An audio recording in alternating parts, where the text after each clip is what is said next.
Alam niyo na po ito, Direktor, ito pong umano apat doon sa mga nagpapakilalang bodyguard raw ni Zaldico ang nagbago na po ng statement?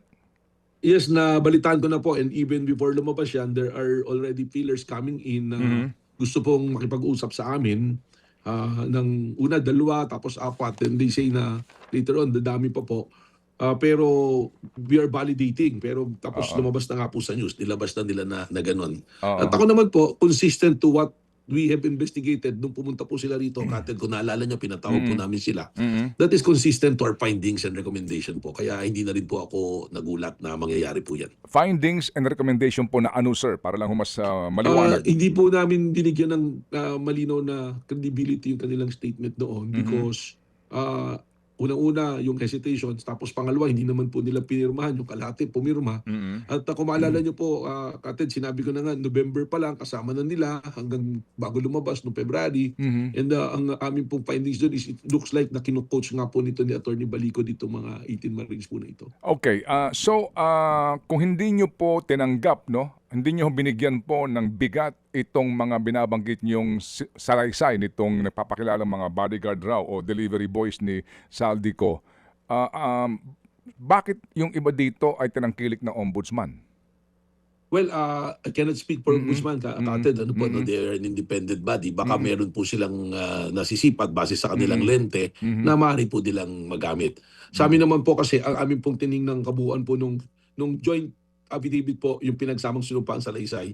Because ang challenge nga po namin noon, Kated, is hindi pwede sama-sama, ano po. So ang understanding ko po rin kay Ombudsman, meron yatang 8 na nag-issue talaga po doon ng Salaysay. Yung sa amin po rito, 4 or 5 lang po yata yung pumirma doon sa Salaysay nila. Opo. Gaano po kalalim ang inyong kaalaman dito ngayon sa 4 na umano'y bumaliktad na nag-recant at may bago ng kwento? From the information po na binigay sa akin, meron lang pong isa na identified yung pangalan, but yun lang po, I will keep it on hold until lumabas po na pusa po or manggaling na rin po sa kanila. No po. Opo, sige. As we speak now, meron po mga pending cases na, di ba? Si Attorney Baligod and I think pati yata si former Congressman Defensor at ito hong mga nag-execute ng affidavit, yung mga humarap doon sa hearing po, no? Yung mock hearing umano ng Blue Ribbon Committee, etc., na pending po na cyber libel, di po ba? Tama po, iba't ibang korte po yan. I understand there's Quezon City. Tapos recently po may pinailatang 3 cases sa Las Piñas. So iba't ibang lugar po. Napakarami po niya na pumasok na perjury cases po. At ang NBI po ay isa sa mga nag-imbestiga actually, right? Dito po sa mga inihain halimbawa ni former Secretary Senator Leila de Lima. De Lima. Tama po. Yung compare kay Father Flavi, yung kay Secretary de Lima. Tapos pinorward lang naman po namin sa DOJ po yung aming pong naging findings sa investigation. And ang finally po, ang nagpasa rin yan, ang nag-decision din po whether to file it based on the standards ng DOJ is ang Department of Justice din. Okay. Anong effect nito ngayon? Ito pong sinasabi na recantation ng 4 doon sa nag-execute daw ng isang affidavit lamang. Dito ho ngayon sa mga pending cases ng cyber libel at perjury. Well, not as an NBA director, Kated, ano po, as a lawyer, ano po, as a practicing lawyer, kahit na, halimbawa, binago nila, nag-recant, but yung pong pag-ipagawa mo ng perjury was already been committed. Okay. So, it will have an effect. Probably, pwedeng kung umakyat sa korte, it can be a mitigating circumstance para bumaba po yung parusa. At depende rin po rin sa mga nag-aakusa at sa prosecutors kung pwedeng pagbasihan para ma-expound sila as a defendant. Ano po. Pero for me, hindi ko pa po napakinggan buo yung statement nung 4 at kung ano po yung nilalaman ng affidavit nila. Sa akin, there should be a categorical denial at sabihin talaga na kaya namin ginawa to, nakalagay dapat doon, inutusan kami ni ganitong tao, itong ganyan. Then probably humingi po ng totally nakapatawaran doon sa mga taong pinanggit doon. And mag-hope sila na patawarin po sila. Opo. Attorney Director, meron ba kayong informasyon kung sino naman ang nasa likod nitong pagbaligtad itong 4? Well, as of now, wala pa po kaming information doon sa ganyan. Pero ang aking pong, ang aking pong logical or intelligent guess sa Kated, so to speak, is from the point of investigation, baka napapagod na po itong mga to Sa dami ng kaso na nilabas, baka tapos may mga pangako na hindi nangyari, hindi natupad. At unang-una, yung isang handler nila nakakulong, si Congressman Mike Defensor. At tapos naririnig naman natin sa mga interview ni Atty. Baligod na wala silang mabigay. So, at based on the statement of themselves also na may mga pinangako sa kanila na hindi natupad. Opo. Inyo na ho bang nasilip man lamang o pahapyaw na nabasa yung laman ng kanilang affidavit, tong apat na ito? Ngayon pong araw na to, Kated, babasahin ko. Pero wala po Mm, kaming mm, advance na information na nabigay mm, po sa, mm, except there are feelers that there are mm. members nga po nung 18 na mga sundalo na ito na gusto nang magsalita at tumalis na doon sa fold na yun. Ano po? Opo. Ito ba'y iimbestigahan nyo? Itong, kung sakasakali man po, no? Well, as you said, hindi pa ho nyo nababasa yung affidavit. Pero kapag huma ito ay inyo na pong nabasa at napatunayan na authentic nga itong affidavit na ito, kayo ho ba'y mag-iimbestiga dito?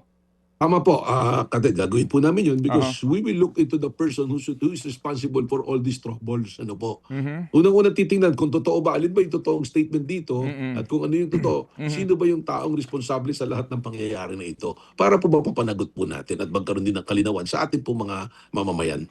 Okay, kasi sir, kung babasahin po natin, nagkaroon kami ng kopya nito, no? Ito ho ngayon po'y kumakalat na nga at may mga ilang pong nagbibigay po ng kopya.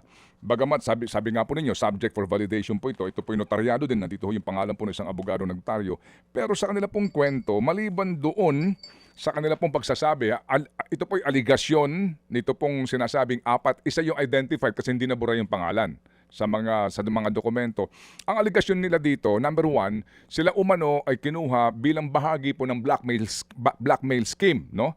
Sa mga taong pangangalanan. At may mga kwento po sila na pinangakuan daw po sila ng mga kanilang umano'y handler ng pera na katumbas nito doon sa kanila pong Apo. ginagawang serbisyo kumbaga para ho sumali doon sa Maleta Boys na tinatawag.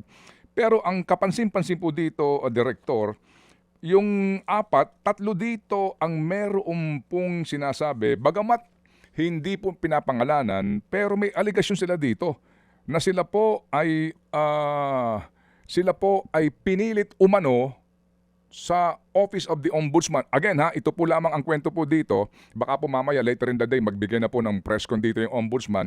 May aligasyon sila dito na meron daw pong umano'y abogado, nagpakilala ng abogado doon sa Ombudsman nung maghahain na ng affidavit para ho kila Martin Romualdez et al.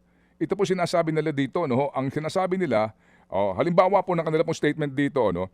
Nang pumunta ako sa opisina ng Ombudsman, agad akong kinausap ng mag-isa ng kanilang abogado, etc. etc. At ipinakita sa akin na sinumpaang salaysay na nakahanda na maliban sa aking lagda. Sinabihan ako na makabubuti sa akin at sa aking pamilya kung ako ay makikisama na lamang at pipirmahan ang dokumento. Opo, ito ho yun, at etc. etc. Pero sabi niya, natakot daw siya. Oo, dahil nga daw po sa sinabihan siya na yung mga tao na handler ninyo nakakulong na ngayon, baka makulong ka rin. Ganun po ang mga kwento, halos pare-pareho, nung tatlo. So may aligasyon sila dito, umano ha, na during the time na sila nagtungo doon sa Office of the Ombudsman, hindi pinangalanan po kung sinong tao yung baka nagpapanggap din po taga-ombudsman, pero Opo. allegedly po, ang sinasabi dito, parang yung complaint laban kay Romualdez, ang pinapipirmahan sa kanila ng pilit.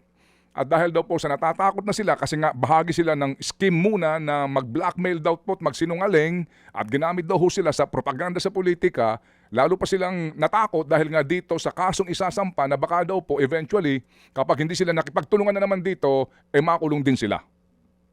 Yeah. Well, that should be the subject of Oo. an independent investigation, ano po, no? Pero base po doon sa binasa ninyo, saka doon po sa mga salaysay nila, lalo tayo nagkakaroon ng basihan para dapat tanungin pong mabuti dahil very conflicting na eh. Lumalayo po yung mga ebidensya. Marami na pong binabanggit masyado. So, base doon sa statement na yan, with the permission, of course, and in coordination with the Department of Justice and the Ombudsman, the NBI will be willing to look into these allegations in these statements po. Opo. Kasi po, yung nga, ano, again ha, ito po'y aligasyon lamang na hindi nga pinangalanan. Tama Opo, yung sinasabing umano'y abogado sa ombudsman, baka nagpapanggap ng taga-ombudsman yon, pero ang kanilang claim dito, ito po'y daw nangyari doon sa kanilang pagtungo ng partikular na petsa dito sa tanggapan ng ombudsman. Yung pong may pangalan na nasa affidavit dito, sabi niya dito, lubos ang takot ko nung ako'y hinarap ng abogado ng ombudsman dahil alam kong may kapangyarihan silang gawin itong mga pananakot at pagpapakulong sa akin. Lalong-lalo na po na alam nila ang mga ID ko at ilang pang impormasyon tungkol sa akin at sa aking pamilya. Ito pa ho yun, ano, et cetera, et cetera. So, kumbaga po, lalong nagkaroon ng, di ba, parang, Tama po. Naintindihan ko po kayo, Kated. mm, Nakita ko rin po yung pinanggagalingan niyo po. oo. So, Ah, para bagang, kung paniniwalaan mo ito ng ganun-ganun na lamang, parang meron din pong pamimilit na pag-execute ng affidavit para magdamay particular sa ilang mga individual para makasuhan. Pero kanila Opo. pinabubulaanan naman yung kanilang involvement doon sa delivery daw ng pera. No? Opo. So medyo palagay ko nga po dapat siguro itong imbestigahan din. Well, ang ombudsman again, ang ombudsman po kung sana nga ang kanilang spokesperson po yung magbigay ng panayam, pero sigurado po kami magbibigay within the day ng reaction Tama dito po. ang tanggapan ng ombudsman. Pero again, sa pangyayaring ito, Director, ano ang basa niyo ho dito?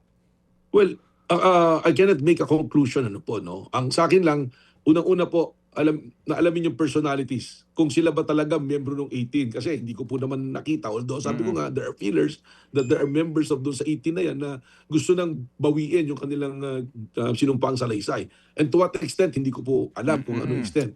So pangalawa po, mas na-establish alin ba yung totoong affidavit ngayon dito? Alin yung totoong nangyari? So mas malinaw po na investigasyon at mas malalim na pag-iimbestiga na kailangan pong pag-usapan ng aming mga ahensya, kami bilang primary investigating body, ang ombudsman naman po, may sarili ring mandato to investigate, at andyan po din ang DOJ. So kailangan po natin itong suriin. Malinaw po dito, titingnan natin ano ba yung motive ng paglabas, ano ba talaga yung direksyon. So marami po tayong anggulong titingnan. Kailangan makaharap po natin sila at matanong kung paano po ito nangyari. Ang mangyayari po nito, at babalik po tayo mula sa simula. I-rewind po natin mula sa simula. And to have a conclusion kung ano talaga yung pinakatotoo at logical, hindi lamang base sa pag-analyze, but we have to get additional evidence and informations to support whatever will be the findings po ng mag-iimbestiga po. Okay, at dahil po nga sa kumbaga ang konteksto ho ng affidavit na ito, ang sinasabi daw po na pamimilit umano na paghain ng affidavit para sa pagkakaso ng ombudsman sa ilang partikular na tao, dito ho ba mahalaga din na malaman natin sino na naman ang handler nito? Tama po kayo. Kasi who will be benefited? Di ba po? Anong benepisyo? Pero hindi naman ibig sabihin if that person will be benefited mali or tama. Maaaring baka yun yung totoo.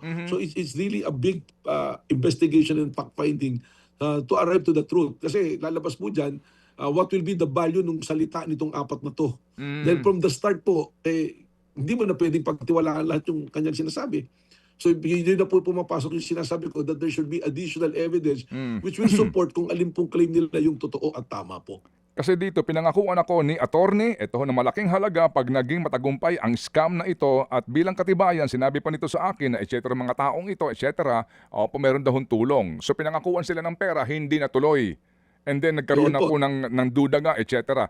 Pero ngayon, isipin mo din, baka na naman Baka sila nabigyan pinangakuan ako ng rin, pera ano na po? naman. Di ba? Tama Pinangakuan po na kayo. naman po ng pera. Tama po kayo. Tama po kayo. Pero consistent to our findings nga po, doon sa aming investigasyon ng una, lumalabas na dyan. Pero ngayon, ang haba-haba ng panahon, ang daming interview, ang dami nilang public statement, pumunta pa po ng Senado, nagkagulo-gulo. Ang claim nila, parang yun yung talagang they're swearing to the truth. Tapos all of a sudden, meron pong ganyan na statement. So, kailangan po nating malaman ano ba talaga ang dahilan at saan nanggagaling at kung sino ang mga nasa likod po. Kung sakasakali po na mapatunayan po ng inyong mga ahente na may basihan itong mga bagong aligasyon ng apat na ito ba'y karagdagang kaso kila Attorney Baligod at kila former Congressman Mike Defensor? Opo, malinaw po yan. Kasi sabihin, obstruction of justice yan. Tsaka yung you're encouraging a person to bear false witness ka doon sa isang hindi naman po nangyari at ginawa. Yun po yung ating titingnan dyan. Mas marami pong dapat ipaliwanag. Okay. Iimbitahan niyo ba itong apat na to sa NBI po, formally, sir? We have to identify first kung sino po sila, yung apat na yan. Kasi hindi naman po pwede na manatili na ganun. Ang isa lang question ko nga dyan, bakit kailangan magtakip pa ng mukha? Alam naman natin, nung sa 18 noon, matapang na lumalabas na nandiyan dyan po So, ang malinaw dito, kung sila talaga member doon sa 18, malaki pong mess to. It's a big mess na nandiyan dyan sila na the only thing that will save them is lumabas na talaga yung katotohanan. Not only from their words, but they should come out with the supporting evidence and supporting testimony of other personalities po siguro. Yung isang affidavit dito na lantad yung pangalan na nag-execute, may abogado pati ho yung kanyang pangalan nandito rin, etc. ng mga detalye, yung kanyang lisensya, etc. ito ho bang abogadong ito ay kokontakin po ninyo para makausap din? Ayan, siguro po. Ha? Kasi kung kilala na, pwede na po Oh. nating ipatawag para Mhm. magbigay linaw. Mm. Kasi legally, meron pa po tayong mga question din dito. Kapatid, tingnan po ninyo. Yung 18 na yan, effectively, they're under the care of their lawyer. And who is their lawyer, technically? Si Attorney Balicol, hindi po ba? Doon po sa, under our practice, doon sa practice po bilang abogado, you cannot come in as a lawyer na itong tao na to unless meron kang tinanggal mo na yung lawyer na yun. But of course, impliedly, tinanggal na siguro si Attorney Balicod because of the statement. If sila nga po yung membro ng 80 na yan. So, yung sinasabi ko lang po rito, ang daming complications, pero mabuti kung sinasabi niyo po may lumabas na lawyer at may pangalan na, we'll probably subpoena them. But first, before we do that, we have to coordinate with other agencies like the Department of Justice and the Office of the Ombudsman po. Okay, sige. Yan huy kaninyo, no, misteryo din kasi noong sila'y lumantad na sa ilang pagkakataon, sa ilang mga okasyon, ang kanilang mga muka, and ngayon po, lumantad yung takip na yung muka, no? Sa ilang Opo. pong, sa interview ng media, at dito nga po sa ilang news outlet, no? That's a mystery now, Director, no? Tama po kayo. Yun din nga po yung observation ko. Kasi you cannot cover the truth eh. Magkaiba naman po to. Ito naman pong request sa amin itong, gusto lang po ibalik with your permission, itong pagtatakip ng mukha nitong ating talent manager tsaka nung babae. That is the request that we have to give in dahil hindi naman po sila lumalabas pa Opo. publicly. Pero dito po sa lantad na po yan eh. Kung sino-sino na po nag-interview. Mas maganda kung lumabas talaga kasi alam nyo, yung with social media ngayon, they can be so cruel. Lalo na kung nagbago ka ng stand, hindi mo nakakampi yung isang team, ay sigurado yan, kakatakot na bashing ang dadanasin po niyan at kung sino-sino pagbibintangan. O sige po, so Director, I think this is a developing story at within the day, Tama baka po magkaroon po ng clarity na po, no? Dito po sa pinakabagong Yes, balitang Captain. ito sa sinasabing napapakilala na Maleta Boys. Salamat po.